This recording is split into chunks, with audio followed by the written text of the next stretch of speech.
छोटे से ब्रेक के बाद एक बार फिर आपका स्वागत है न्यूज 24/7 तक।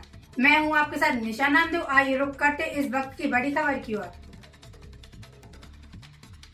सोनेगांव के किसानों के लिए बेहद उपयोगी सड़क धारीवाल कंपनी के पानी और सीवरेज के कारण बंद हो गई है और किसानों के लिए खेती और खेती के लिए उपयोगी सामग्री ले जाने के लिए ये सड़क पूरी तरह से बंद हो गई है। ये समस्या किसानों के सामने आ गई है। पिछले 10 वर्षों से किसानों की मांग है कि जगह जगह लीकेज के कारण सड़क बंद है। हालांकि छोटे छोटे गड्ढे बन गए हैं और प्रदूषित पानी के कारण मवेशी मर रहे हैं। सोनेगांव के किसानों की मांग है कि एक ऐसी सड़क बनाई जाए जो बहुत उपयोगी हो। किसानों और छोटे पुल का निर्माण जल्द से जल्द किया जाए। पिछले 15 वर्षों से गांव के युवाओं को कंपनी में रोजगार नहीं दिया गया, लेकिन किसान संघ की ओर से मांग की गई है कि स्थानीय युवाओं को यथाशीघ्र रोजगार के अवसर उपलब्ध कराएं। मांग पूरी नहीं होने पर गांव के किसान व बेरोजगार युवा जनाक्रोश निकालेंगे और अब कंपनी के खिलाफ प्रदर्शन भी करेंगे। आज सोनेगाव आणि अंतुर्ला या गावामध्ये जे धारीवाल कंपनीचं आईस टँक झालेलं आहे।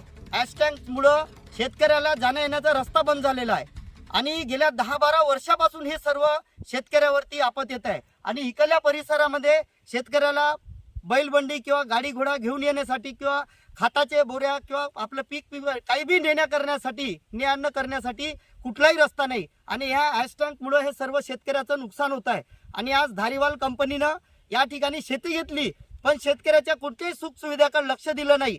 आज सोनेगाव अंतुर्ला गावाकडल्या कुठल्याही लोकांना रोजगार दिला नाही। या गावचे कास्तकार लोक सर्व मित्र परिवार सर्व खाली पिली आहे आणि रोजगार कोणालाही स्थानिकाला दिला नाही। आणि जेव्हा रोजगार पाहिजे म्हणून आपण गेलो तर त्यावेळेस ते म्हणतात की आम्ही सर्वाला रोजगार दिला आणि शेतकऱ्याची हे सर्व पिडवणूक होत आहे। हॅशटॅगमुळे हे जनावरांचं हॅशटॅगमुळे लीकेज होत आहे। लीकेजमुळे जनावरं पाणी पितात आणि ते पाणी दूषित पेल्यामुळे जनावरं मरण पावतात। ह्या सर्व अशा अनेक बाबी आहे। त्यासाठी आम्ही शेतकरी संघटनेच्या मार्फत या ठिकाणी कंपनीवाल्यांना बोलवलं अधिकाऱ्यांना आणि त्यांना सांगितलं की हा रस्ता बनवून द्या।